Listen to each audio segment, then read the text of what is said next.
Aliás, foi transmitido ou não?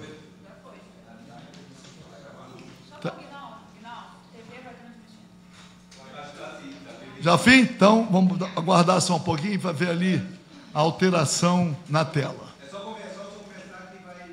Bom dia a todos.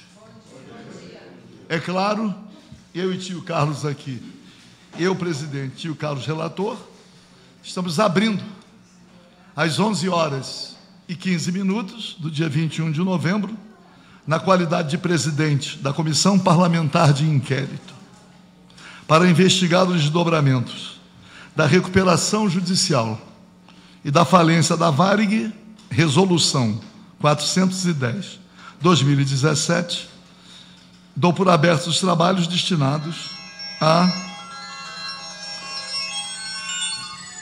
ouvir o senhor Marco Antônio Aldi, que era da empresa Volo do Brasil. Encaminhamos a convocação com as informações disponíveis para várias empresas, onde recebemos a informação que ele estaria trabalhando. Não conseguimos uma resposta positiva em relação a nenhuma delas, 4 empresas. Temos feito um esforço muito grande de localização, pelo menos de telefone, para uma tentativa de falar com ele diretamente. E não conseguimos.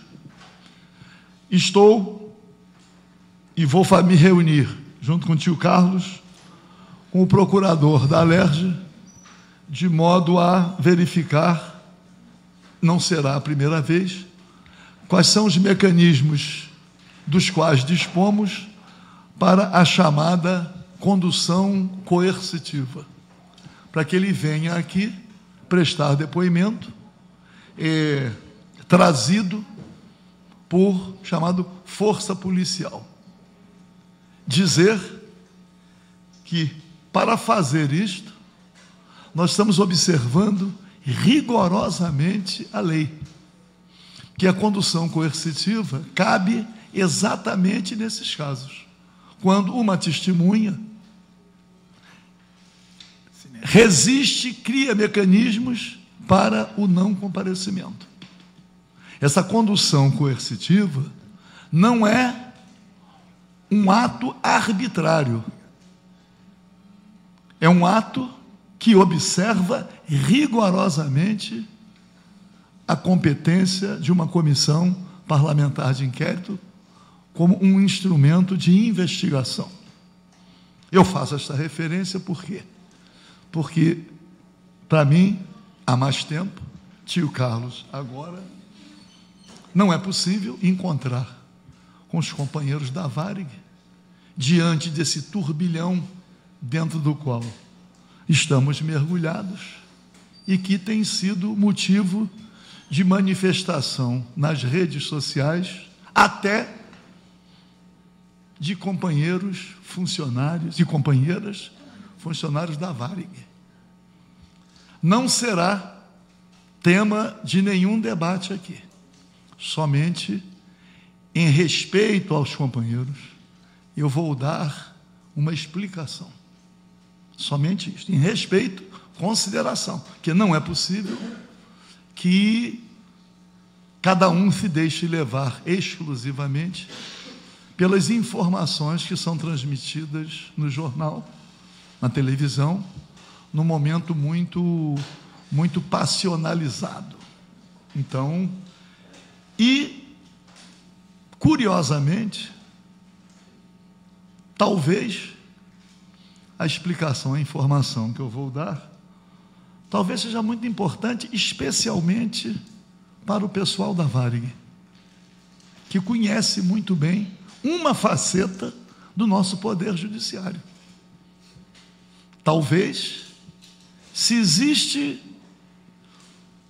na sociedade uma parcela capaz de, pelo menos, entender, mesmo que não concorde, mas capaz de entender, talvez sejam aqueles que também foram alcançados por procedimentos que vêm do judiciário em descumprimento à lei, para favorecer determinados setores.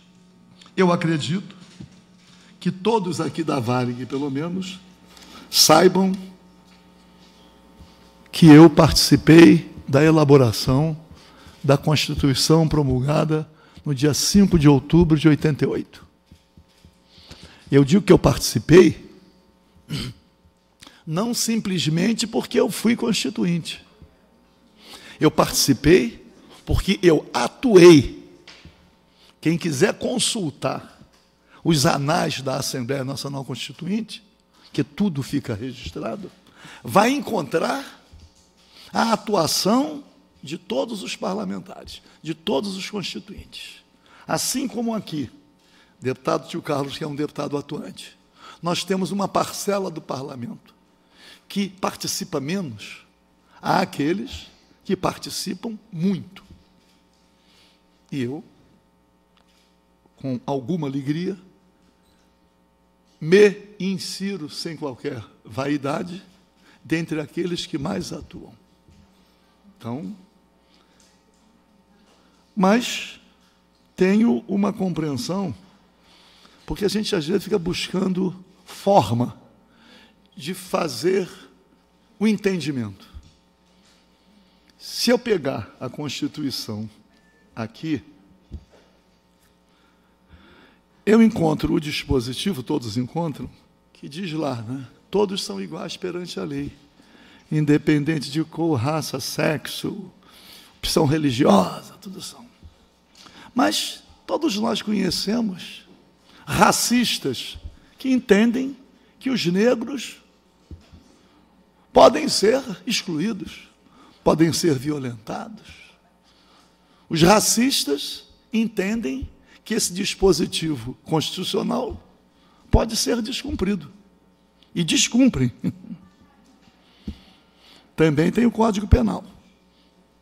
Aqueles que são homofóbicos querem cremar gays, lésbicas, homossexuais, bissexuais, transexuais, batem até na rua. A intolerância religiosa, para quem é da Umbanda e do Candomblé, raízes africanas, estamos vendo aí nos dias de hoje a cremação de destruição, constrangimentos, aqueles que são lá das... Mas tudo está na Constituição.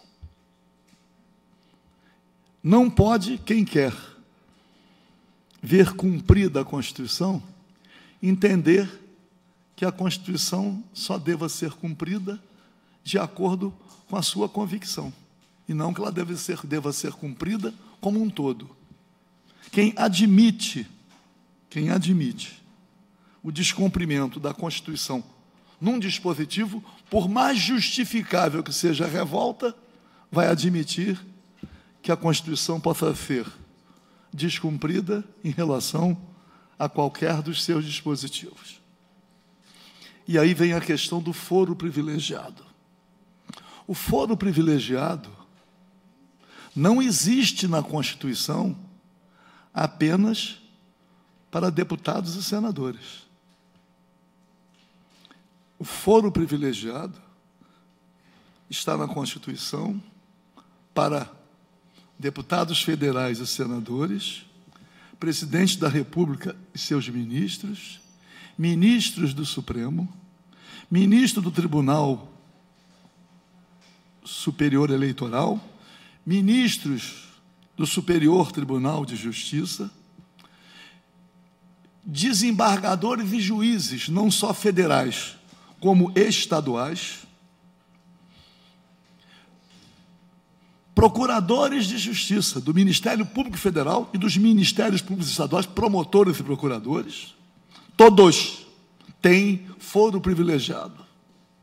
Todos, sem nenhuma exceção. Então, o foro privilegiado não é algo aparentemente privilégio para deputados e senadores. O foro privilegiado alcança uma camada muito grande de cargos e funções. Muito bem. Então, ontem mesmo, achei interessante, porque a matéria, quando ela é dirigida, ela tenta convencer num sentido. Mas a ministra Carmen Lúcia foi entrevistada porque o Supremo Tribunal Federal, esta semana, deve votar uma ação tratando do foro privilegiado. E eles dizem assim: no Congresso Nacional agora, aceleraram a votação de uma iniciativa tratando do foro, porque o Supremo vai decidir. A grande questão é saber o que vai ser votado no Supremo Tribunal Federal e o que está sendo votado no Congresso Nacional. Porque no Congresso Nacional é para acabar o foro de todo mundo. E no Supremo Tribunal Federal é só para decidir em relação a deputados e senadores. Quem é que não quer que acabe o foro privilegiado? Só quem é beneficiário dele. Em cada lugar. Deputados e senadores querem? Rigorosamente não. Juízes, os magistrados querem? Não. Os procuradores, ninguém quer. Mas existe uma coisa muito interessante em relação aos deputados federais e senadores. São julgados pelo Supremo Tribunal Federal. Aliás, o Supremo Tribunal Federal nunca tinha julgado ninguém. Só começou a julgar a partir do chamado mensalão. Nunca tinha. Mas por que o Supremo Tribunal Federal nunca tinha julgado ninguém? Eu tenho até pronunciamentos aqui dizendo isso. Nunca. Mas tem uma coisa: o Supremo Tribunal Federal é instância única e última. E os deputados federais e senadores também não querem. Perceberam agora que o Supremo Tribunal Federal começou a julgar o que nunca tinha feito. Nunca. Não tinha julgado ninguém. 10, 12, 15 anos de Constituição, ninguém. Perceberam o seguinte: esse foro privilegiado não é privilegiado, porque temos um julgamento único, sem grau de recurso. É melhor voltar lá para a primeira instância, porque tem primeira, tem segunda. O Supremo Tribunal Federal decidiu contra a Constituição que a condenação em segunda instância já deveria determinar o cumprimento. O Técio Lins e Silva, hoje, presidente do Instituto dos Advogados do Brasil, dentre os itens da Constituição que não estão sendo cumpridos, ele fala essa decisão do Supremo da segunda instância, que a Constituição diz: ninguém será considerado culpado até o trânsito em julgado da sentença condenatória. Aí diz assim: mas isso só vale para quem tem dinheiro para ir recorrendo. O pobre, claro, é verdade, nós temos que respeitar os pobres. As prisões provisórias são inaceitáveis. Prisão provisória sem julgamento. 40% da população carcerária no Rio de Janeiro são presos provisórios. Mas é a mesma justiça, é o mesmo judiciário que mantém um preso provisório, sem julgamento, sem condenação. Olha aí. E aí chegamos ao caso aqui da Alerj. A Constituição,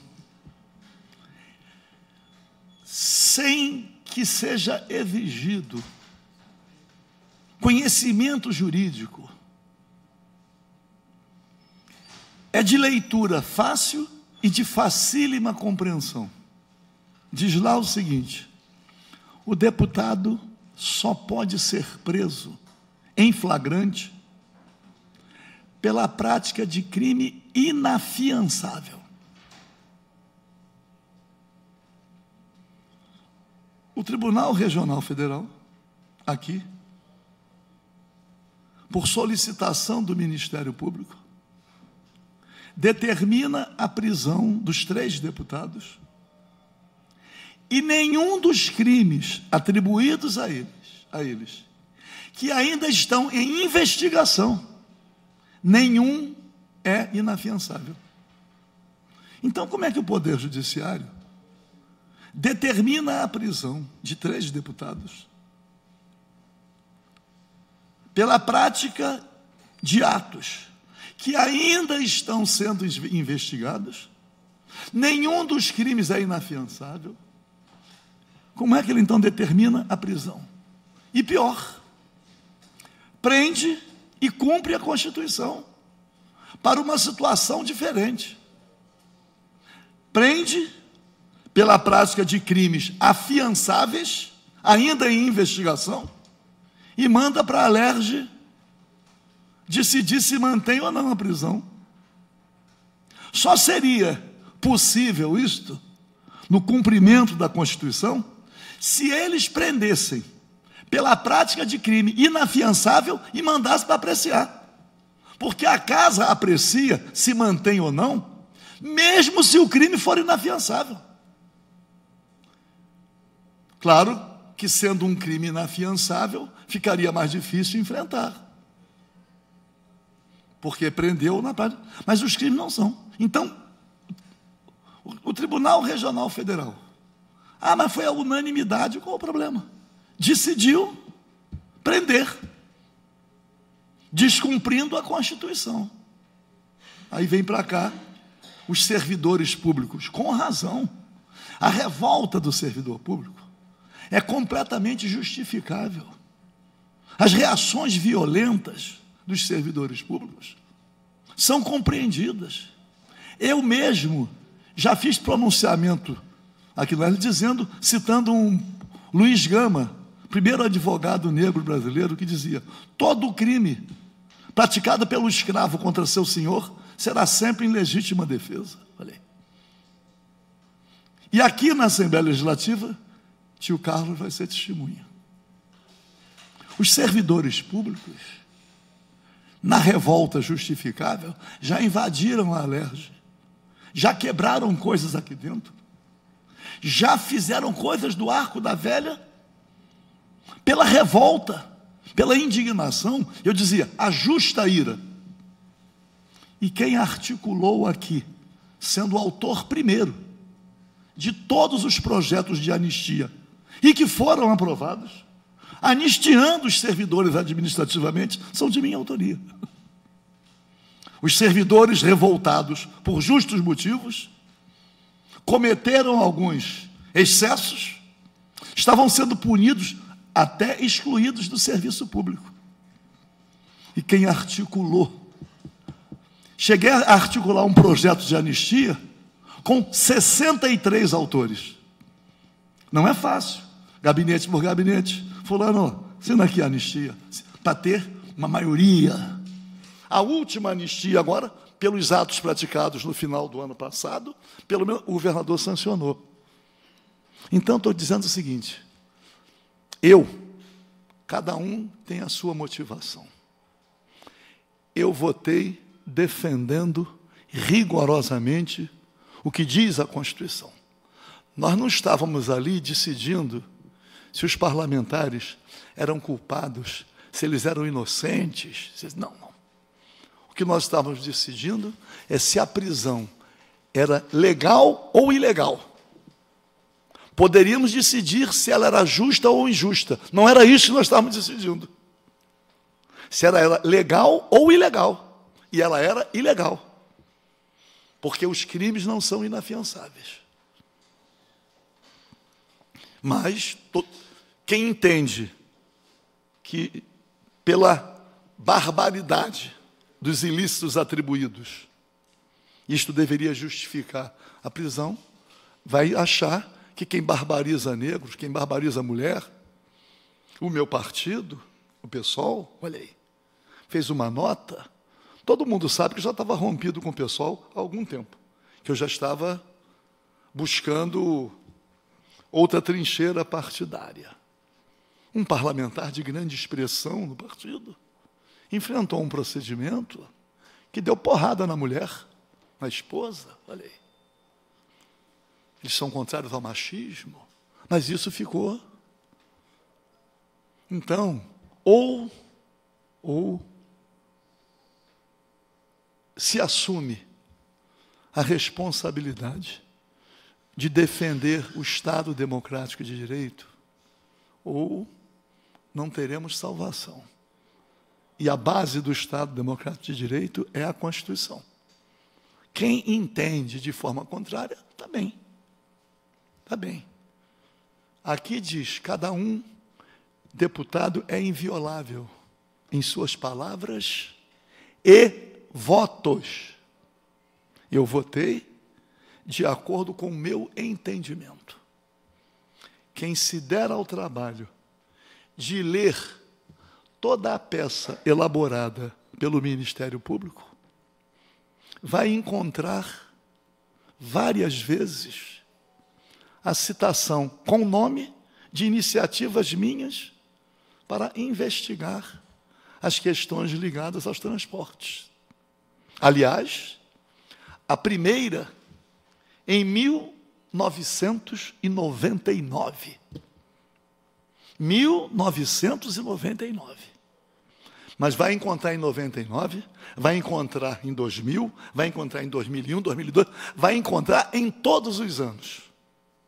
Afinal de contas, se isto vem acontecendo há tanto tempo, qual é o papel, então, do Ministério Público Estadual? O que houve, então? Porque o Parlamento age por sua maioria. Mas como é que ficam os demais instrumentos disponibilizados para a sociedade? Para investigar. Então, as coisas são muito maiores do que se percebe numa visão mais superficial. Eu li, tio Carlos, vou sugerir a todo mundo, todos os parlamentares, que leiam, porque foi organizada uma história com fundamentos, mas aquela história em relação à FETransport pode ser igualmente contada em relação a vários setores da nossa economia. Indo para o Congresso Nacional, existe a bancada ruralista? Existe. Existe a bancada da bala? Existe. Existe a bancada dos planos de saúde? Existe. Existe a bancada da previdência complementar, da previdência privada? Existe. A grande questão é que o que deve se indagar é se o exercício do mandato na defesa de determinadas posições é remunerado. É essa a indagação. Porque cada voto aqui é dado em direção a um interesse. Eu cito de memória, em relação, Rio de Janeiro, você apresenta um projeto de lei que alcança, por exemplo, a educação privada. Você vê como é que ele anda ou não. Você apresenta um projeto que atinge o setor de combustíveis e lubrificantes. É fácil perceber quem é que vota como. A grande questão é o que é que está alicerçando aquele posicionamento. É a convicção ou é? Mas esta interpretação pode ser feita em relação a qualquer um e em relação a tudo. Nesse caso específico, FETransport. Mas pode em relação a muito mais coisas. E questões que somente quem conhece bem as entranhas conhece. Nós aqui estávamos nos batendo, ainda estamos, em relação a três coisas, que é o aumento que envolvem o aumento da receita. Eu estou aqui com uma comissão tentando impedir a securitização da dívida ativa, que o que o Estado tem que fazer é cobrar a dívida ativa, e não, já estou quase comprovando, pelo óbvio, que o Estado cobrando ganha muito mais do que vender emitindo debêntures para um banco malandro qualquer, a dívida boa a ser cobrada, pô, quase abortando. Requeria uma CPI sobre a sonegação. Outros requereram outras coisas, porque a sonegação corre solta. Se enfrentar a sonegação, aumenta a receita. Ao invés do Estado continuar se endividando, quando ela quer antecipar recurso do royalties, pega empréstimo. Não adianta. Está empurrando. Essa crise vai continuar se não houver uma recuperação de receita e um controle de despesas. Mas aí, um tema doloroso, a questão dos incentivos fiscais. Que eu digo assim, temos que estabelecer a diferença entre incentivo e favor fiscal. Foi requerida uma CPI. A CPI foi publicada. Os líderes partidários indicaram os membros. Por que ela não foi instalada? Ela não foi instalada.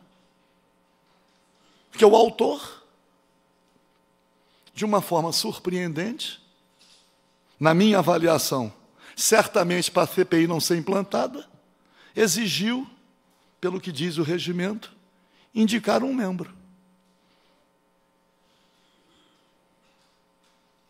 Não pôde indicar um membro, já foi autor de outras CPIs e nunca reivindicou a indicação de um membro. Fez dessa vez para quê?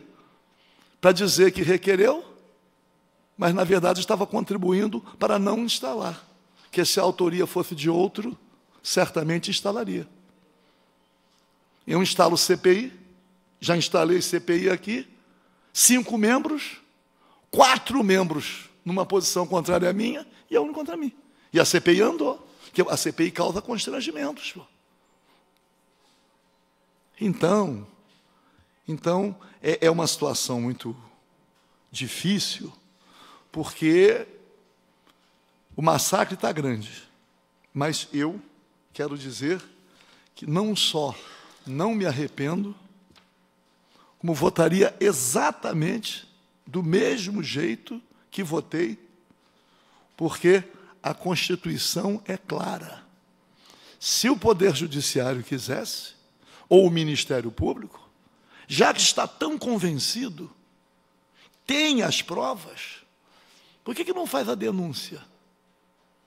O Judiciário pode fazer uma coisa, com a maior facilidade. Antecipa o julgamento da lide, não é assim que ele diz? Ouve as partes, alegações finais, ouve o Ministério Público e dá a sentença. Por que não faz isso? Por que criou todo esse ambiente, que eu ainda não compreendi por quê, se eles poderiam caminhar no sentido? Para encerrar, o ex-deputado Eduardo Cunha, independente de ser favorável ou não ao impeachment, o deputado Eduardo Cunha presidiu a Câmara dos Deputados até o impeachment. Depois que houve o impeachment, ele teve o mandato cassado. Só a partir dali foi preso. Enquanto ele era deputado, presidente da Câmara. Olha aqui. Presidiu o impeachment da presidente da República. Com o aplauso de nós, até às vezes. Não é isso? Pessoal da Varig, e eu sei a razão do ódio, que eu sei tudo o que aconteceu, patrocinado pelo PT, ou não sabemos? Nós sabemos. O pessoal da Varig, com certeza absoluta, se encontrar alguém se insurgindo contra o impeachment, mas o que eu estou dizendo não é o impeachment, que foi votado, mais de 3/5, cumpriu a Constituição. Eu estou falando do presidente da Câmara, que somente foi preso depois que perdeu o mandato. E só perdeu o mandato depois do impeachment. Enquanto não aconteceu o impeachment, e por quê? Quais os interesses em jogo? Então, é muito difícil quando se nós nos fundamentamos exclusivamente na emoção. Eu justifico a fundamentação na emoção para quem é vítima, que tem que reagir mesmo.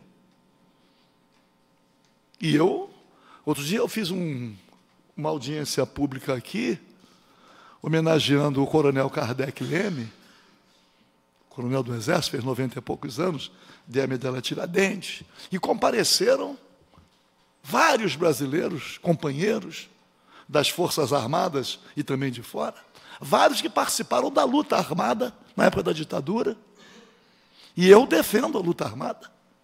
Eu não entendo que a luta armada procrastinou o restabelecimento da democracia. Foi uma justa reação à luta armada. Pagaram um preço. Muitos foram mortos, presos, torturados, desaparecidos. Mas negar a legitimidade da luta armada, não pode. Eu não posso. A mesma coisa é a reação dos servidores. Claro, mas quem tem que decidir tem uma posição diferente.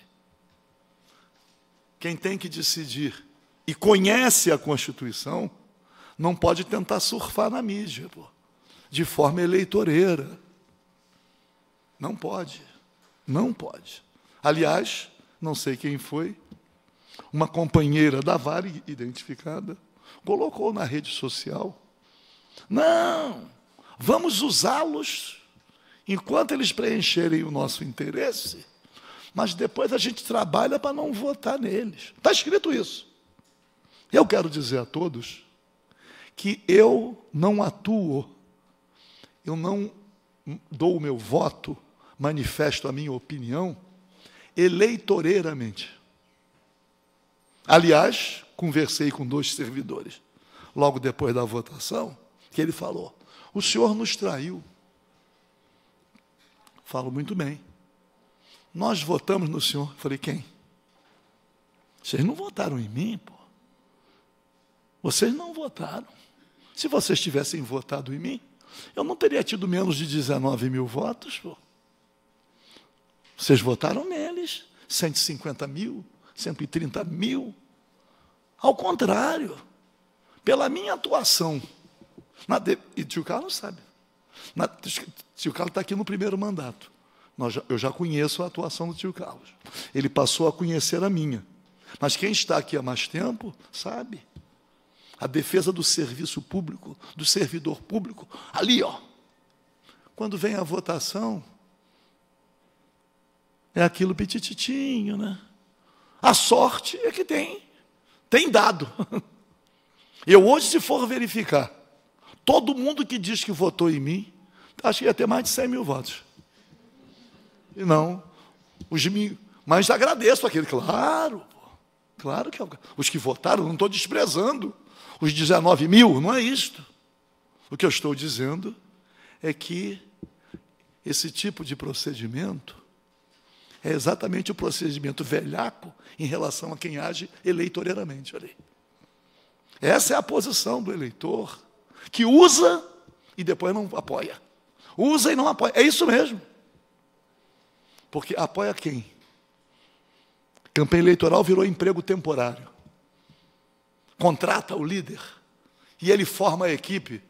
Você pode reunir 50 membros da sua comunidade para ganhar R$200 por semana cada um. E você, que é o líder, ganha 500 por semana. É assim que acontece a eleição. Então, eu quero dizer a todos o seguinte, peço desculpas por essa explanação longa, mas eu o faço não só em respeito a vocês, mas em respeito a mim mesmo. Votei conscientemente, cumprindo a Constituição. Não abro mão de 1 milímetro na defesa daquilo que eu votei. A pior ditadura é a ditadura do judiciário, que tem se expressado no nosso país a partir do Supremo Tribunal Federal. E eu cito exemplos. Como é que o Supremo Tribunal Federal admite a presidente da República ser empichada e continuar elegível? Como é que pode isto? Como é que o Supremo Tribunal Federal admite que se meteu onde não devia? O presidente do Senado está na cadeia sucessória. Presidente, vice, presidente da Câmara, presidente do Senado. Não, continua presidente do Senado, mas está excluído da cadeia sucessória. Mas que negócio é esse? Só estou demonstrando coisas que demonstram a ditadura do judiciário. E essa última decisão, em relação ao senador Aécio Neves, não é porque ele é só do PSDB, que as coisas estão meio seletivas, tudo bem. Mas o Supremo Tribunal Federal, nem o tribunal aqui, não tem competência constitucional para afastar deputado ou senador do exercício do mandato. Isto não existe. É uma figura jurídica inexistente. Ao mesmo tempo que afastou do exercício do mandato, ainda criou restrições à liberdade. À noite não pode sair. Está em prisão domiciliar, albergue. Quer dizer, são situações que, se elas acontecem com essa visibilidade, imagina o que não está acontecendo aí, no geral, da população. O horror, pô. O horror. Então, eu digo a vocês o seguinte, como é que se diz? Eu me habituei a andar na contramão. Não é novidade para mim. Então, continuo na contramão. Mas convicto, sei o que eu estou fazendo, dei o meu voto e daria de novo, apesar, mesmo com toda essa reação. Então, peço desculpas, mas não queria deixar passar essa chance de com vocês, principalmente. Porque se existe, e tenho que dizer isto, se existe um grupo com o qual eu tenho a melhor relação, porque temos tido, em alguns momentos, uma convivência mais permanente. E essa convivência permanente cria também relações que a gente chama mais afetivas, mas também a responsabilidade por aquilo que faz. Não é pelo afeto que apoia, não é isso. Não é por isso. Então, peço desculpa, mas tinha que, não queria perder, porque tio Carlos, eu mais um pouco, temos sido, vamos dizer, massacrados. Embora esteja bom o debate, até na rede social. Obrigado. Pode ir. Tio Carlos. Bem, bom dia a todos e todas. Quer dizer, já tive a oportunidade de ter chegado um pouquinho mais cedo, conversar com os companheiros da Varig, e eu digo companheiros porque já me sinto realmente companheiros nessa luta. E já externei também o motivo do meu voto, e quero aqui apenas, primeiro, lamentar a ausência aí do seu Marco Antônio Aldi, que esse realmente é o que mais me entristeceu na manhã de hoje, porque a gente está aqui para cumprir o nosso papel. Não tem problema, eu vi lá a gente da Varig falando mal, não estou nem preocupado com isso. Tenho muito respeito a todos, mas todas as pessoas. Nosso cumprimento aqui é tentar, de forma muito construtiva, minorar o sofrimento, principalmente essa injustiça com os senhores trabalhadores da Varig. Sei que o foro é uma discussão que a gente tem que fazer aqui. Eu sei que, por exemplo, o doutor, o juiz, excelentíssimo senhor juiz, Ayub, esse tem que se preocupar com o foro mesmo. Esse aqui não pode deixar de ter foro, não. Porque, pelo que eu tenho acompanhado aqui, ele vai ter um grande problema, se cair o foro dele. Mas eu volto a dizer, nós temos que ter uma atitude na vida. Não adianta reclamar da classe política e votar em branco ou no dia da eleição e ir para a praia. Não adianta reclamar da classe política, o senhor Eduardo Cunha teve mais de 200 mil votos. Não adianta o cidadão de bem estar indignado e sequer dar, como foi o caso ao deputado Paulo Ramos, no meu caso, sequer dar, pelo menos, a chance de nós justificarmos o nosso voto. Então, hoje, o que me preocupa é o exemplo. Está aqui a CPI da Varig. Por que não está cheio de deputado aqui? Por que está todo mundo indignado com isso? Porque isso sim é indignação de ver pessoas morrendo, pagaram... O Aero está aí com o dinheiro de vocês. É isso. E por que não está cheio de gente? Porque cadê aqueles deputados, os arautos da moralidade, da indignação, como é que se diz? Porque isso sim, isso aqui, o que acontece em relação à questão dos trabalhadores da Varig, com a falência da Varig, isso sim demanda uma indignação de todo e qualquer cidadão. Eu fui ao médico agora, que comecei a sentir umas dores no peito, falei, não é possível, estou vendo sobre o estresse. O médico de lá fala, isso é uma covardia, o que fizeram com a Varig é uma covardia. Aonde você vai, em qualquer lugar, as pessoas têm certeza de que foi uma falência fraudulenta, que tudo demonstra de forma muito clara. E cadê a indignação? Cadê os direitos humanos? Porque o que vocês estão vivendo é exatamente a negação dos direitos humanos. Mas talvez vocês não deem mais voto, talvez vocês não deem mais mídia, talvez essas pessoas, infelizmente, não interessa o discurso fácil. Então eu quero dizer para vocês, votem em mim ou não votem em mim. Aliás, eu estou repensando 10 anos de vida pública que eu estou fazendo, eu estou pensando se vale a pena, porque é exatamente isso. É aquele cidadão que reclama que a cidade está suja e leva o cachorro para passear e pode ser pós-graduado na mais alta universidade, Harvard, por exemplo. Aí o cachorro dele faz cocô, ele finge que não viu, vai embora e deixa... E esse é o mesmo cidadão que reclama que a cidade está suja. É assim na classe política.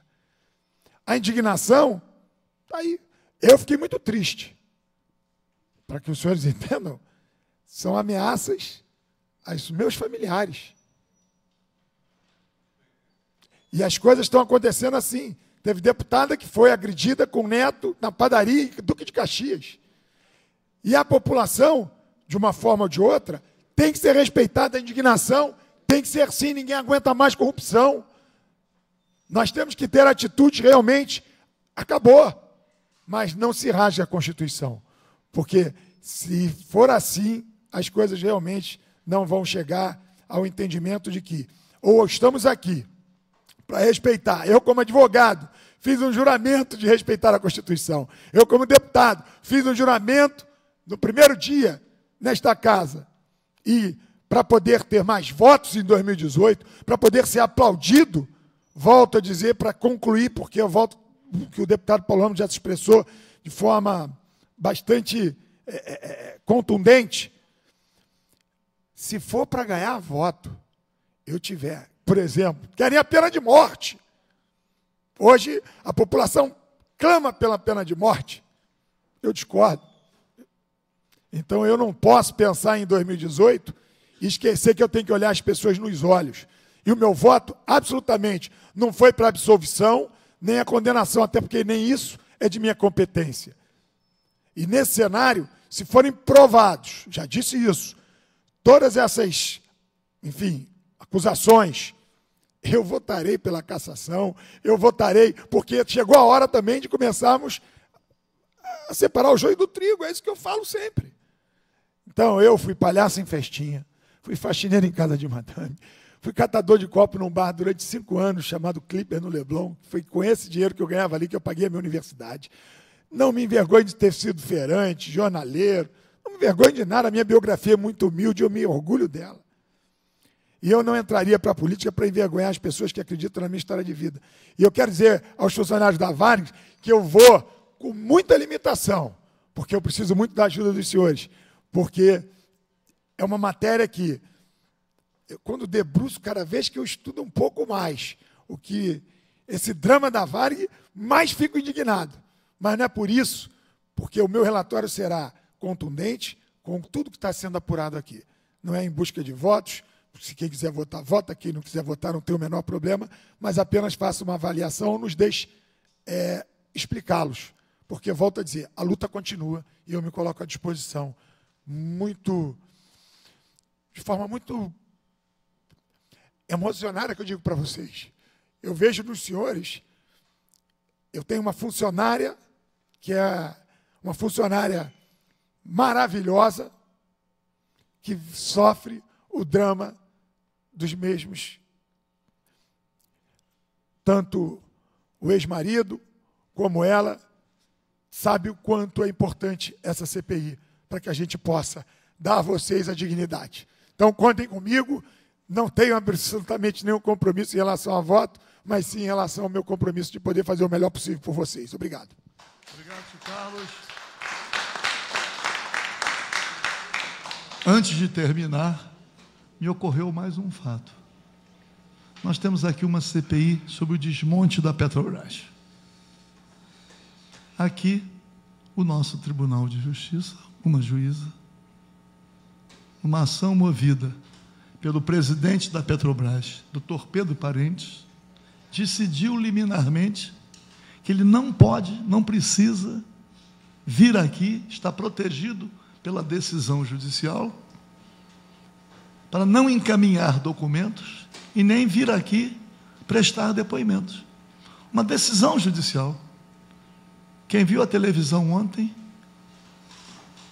a tomar conhecimento do que fez a Inglaterra com o Brasil em relação ao petróleo na camada do pré-sal. A pressão que foi feita e o governo brasileiro cedeu.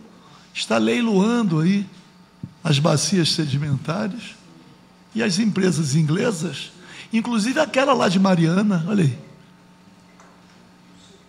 Está aí. Aconteceu aquele desastre lá em Mariana e até agora ninguém foi responsável, ao contrário.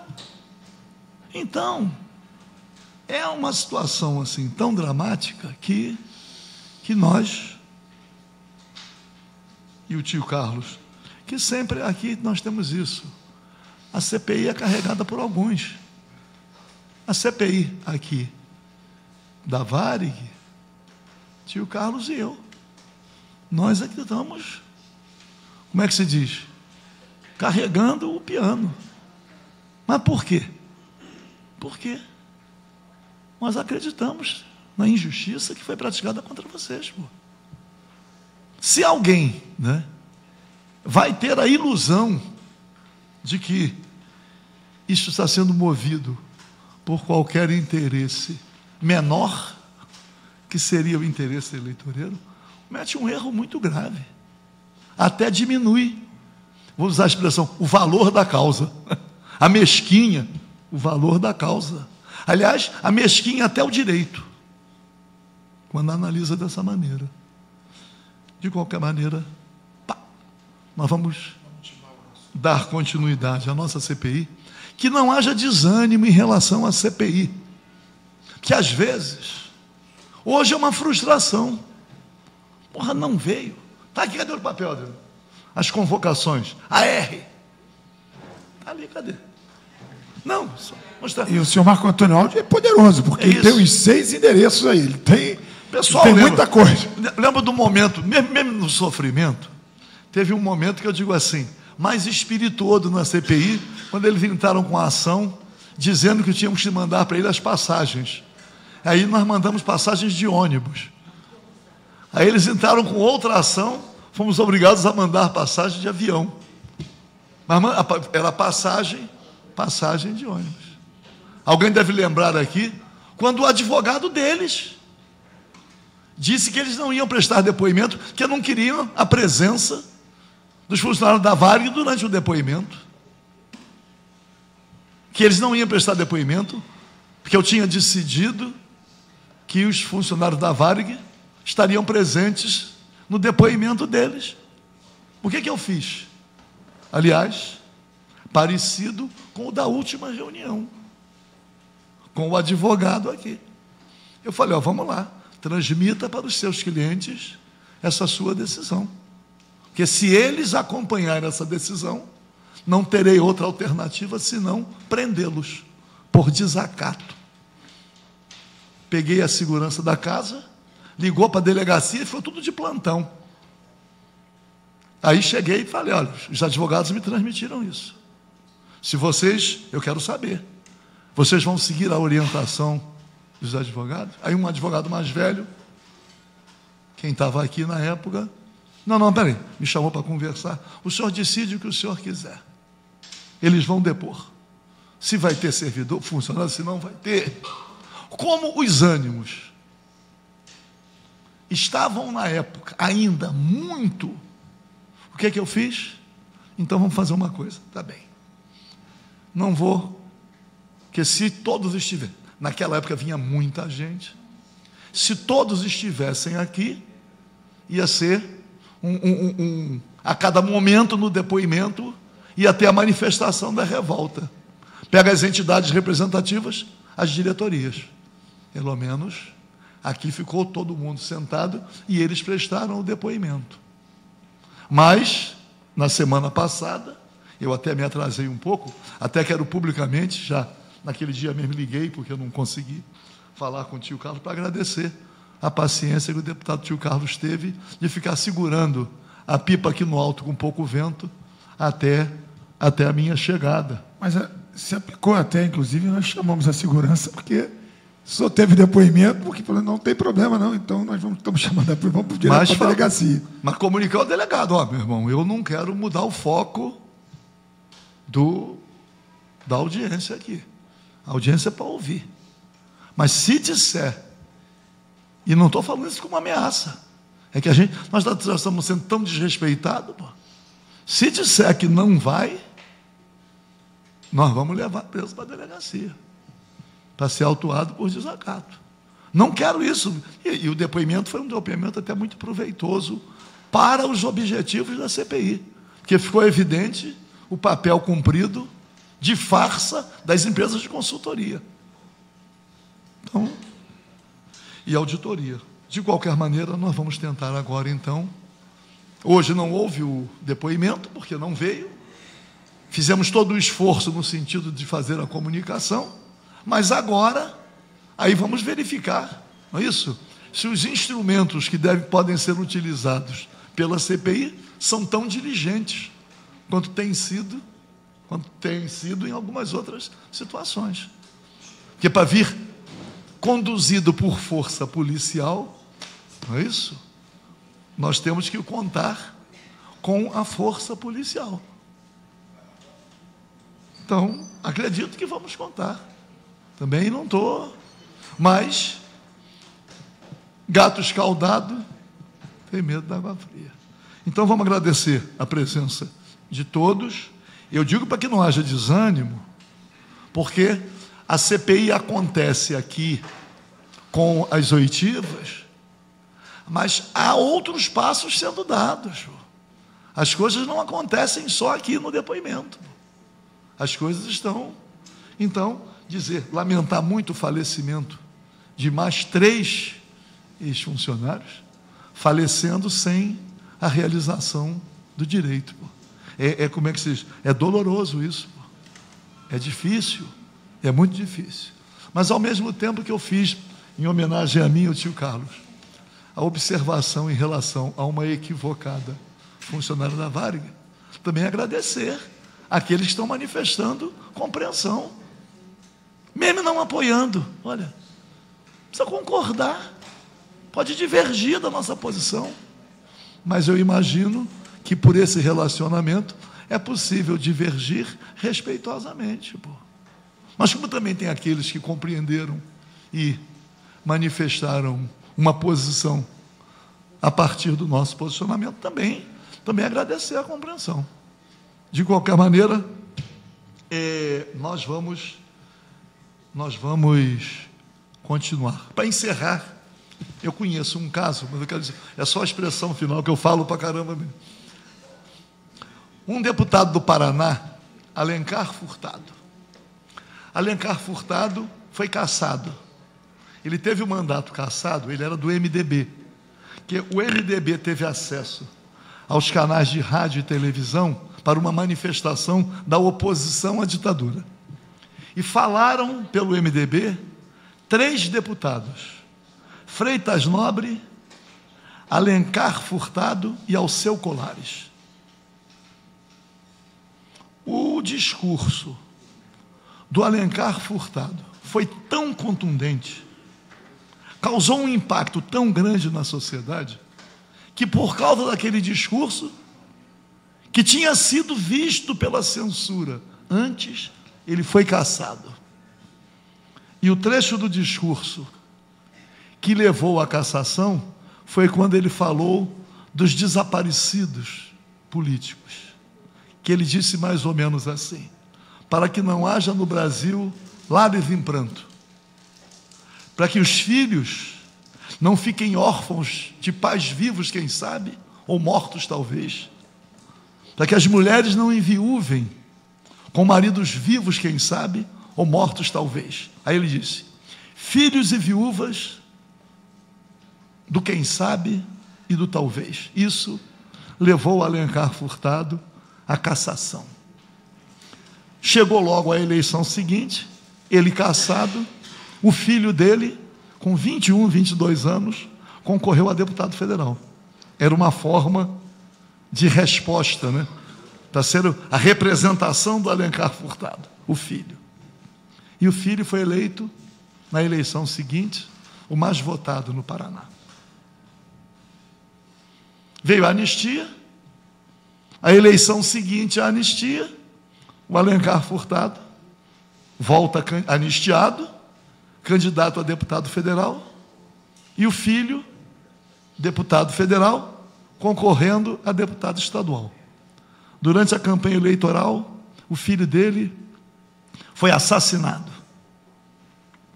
Saindo do enterro, a jornalista vira para ele e fala: e agora, deputado? Ele falou simplesmente o seguinte: é duro, mas eu vou continuar. Então, tio Carlos está aqui dizendo isso para nós também. É duro, mas nós vamos continuar. Vamos continuar naquilo que nós acreditamos em relação a outras coisas, e aqui nesta CPI, em homenagem ao direito de vocês. É duro, estamos enfrentando dificuldades, mas nós vamos continuar na esperança, primeiro, da realização dos direitos, mas também na expectativa de responsabilizar aqueles que, em nome até do Poder Judiciário, praticaram atos ilícitos.